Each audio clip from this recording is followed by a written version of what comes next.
Så, hej, jeg hedder Rebecca. Jeg kommer fra North Carolina, fra USA. Jeg er studerende på College of the Atlantic.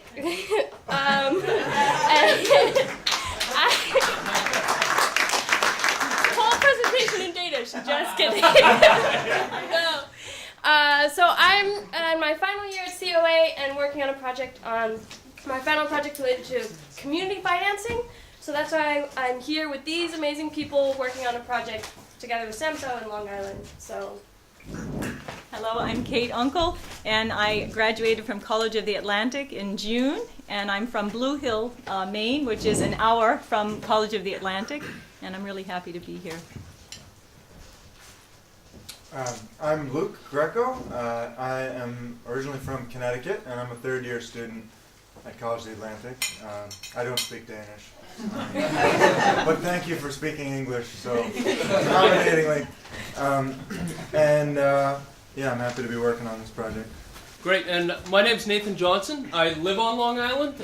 My family has been there for many, many generations. And it's a beautiful place. We've been involved in the fishing industry for many, many generations. I have 3 young children, and my wife actually comes from the city, from Boston. Sometimes you need some new blood on the island, right, Sword? And I actually work in Portland. I go on the ferry and I work in Portland. I work for a company that develops technology and projects for tidal and river energy. So I'm going to give you a little bit more background here on Long Island. We talked about it briefly, where the different islands are, and so here's Boston, which is a big city. Most people are familiar with Boston, and we are located close to Portland, which is about halfway between where the College of the Atlantic is up there, and we are neighbors of Sam, although sometimes we don't like to admit it. They have separate ferries to Peaks Island, and we have ferries that go down the bay further, so it's about a 45-minute ferry ride to Long Island. There's several hundred people that live there year-round, and in the summertime it'll swell to about 1,000 people. We've got an elementary school for kids on the island. There's 17 kids in the elementary school. My oldest son, now that he's in 6th grade, will go on the ferry with me to Portland every day. So it's a great place to live. Please come visit. I'll talk a little bit about my motivation behind this project. First of all, it was hard to pass up with such great partners involved, but also, this is an opportunity for me to really contribute back to my community. Based on what I do for my profession and being there for many generations, to really lay the groundwork so my children have a place to come that they want to come back to as well. So our project, this is the ferry landing on Long Island. Our ferry is much smaller than the ferry here, our project is really to lay a roadmap, to lay the groundwork for some renewable energy projects on Long Island. There's already a project that's working on some of the efficiency and the heat pumps, and Sam's doing a great job next door on that aspect of it. And we really want to look at technologies that are appropriate for the island. We don't have these big agricultural fields that you have, much tighter spaces, and so we need to take a look at what the resources are, what technologies might fit, and then how we go ahead with financing those projects as well. So that's what the team members here will talk about, and I will shift over to Kate.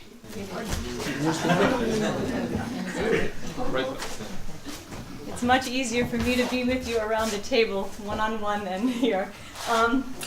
So Samsø Island is an extraordinary landscape, from the rolling farmlands to the hills, to the sweeping blue seas that you have around you, to how warm and welcoming you have all been. It's been pretty extraordinary.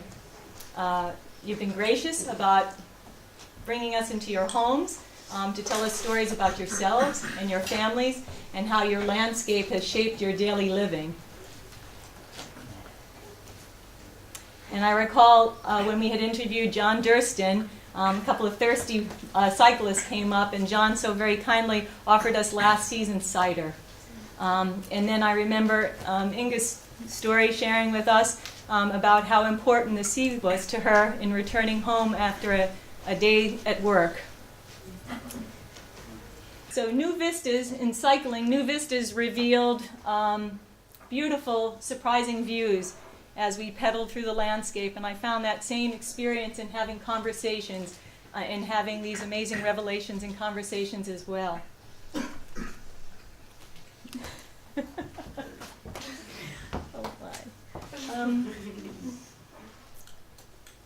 I've heard many times the values of self-sufficiency, conservation, and a pragmatism. They've offered me deeper understanding about attitudes and actions.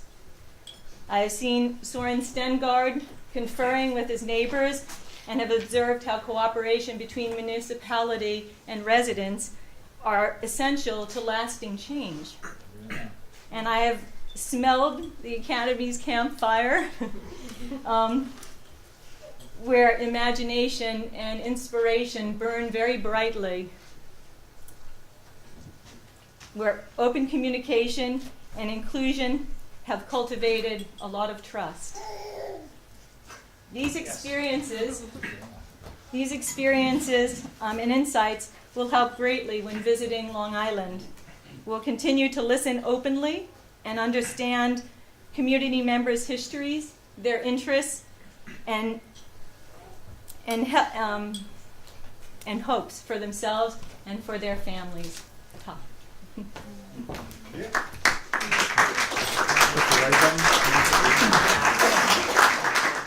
So this is Long Island, and these are circled some of the areas that we're thinking of doing projects. And obviously, in planning this out, one of the first steps is to look at the resources available. But it's not necessarily just the resources of, is there wind or sun, but also, how does the community feel about these spots? And, what is the impact of putting, say, a 100 kilowatt turbine in one of these places? Is it going to be a problem? Are people going to like it? And so it's been really helpful to be here and with talking with Soren and Melina and the Academy about the process for planning and, figuring out sites on Samsø and different islanders who we've all been able to meet with, learning, what kind of constitutes a good site and what we should be looking for when we're thinking of sites to propose. So this is the dock. We're just thinking of doing like a smaller scale project which will demonstrate the value of wind and solar, and then maybe a community size piece in the back. And solar, and then maybe larger turbines back there. So.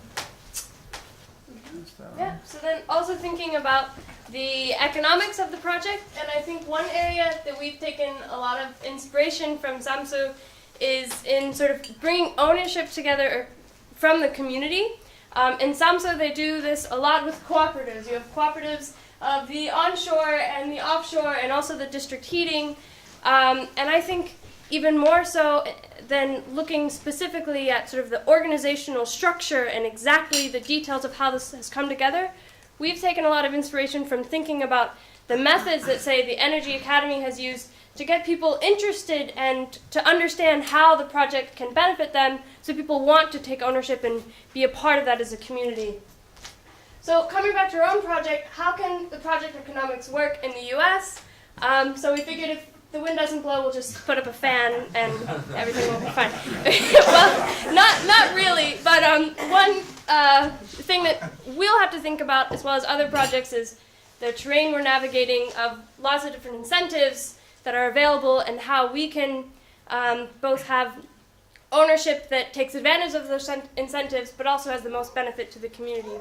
So that we'll be looking forward to looking at for the rest of this term and the next steps, where we COA students, as soon as we're back in the US, will be visiting Long Island, gauging interest from the community, as well as better understanding the resources there, and working throughout the rest of the term to, as Nate said, develop a roadmap for Long Island. So that's, yeah, looking forward to that. Thank you so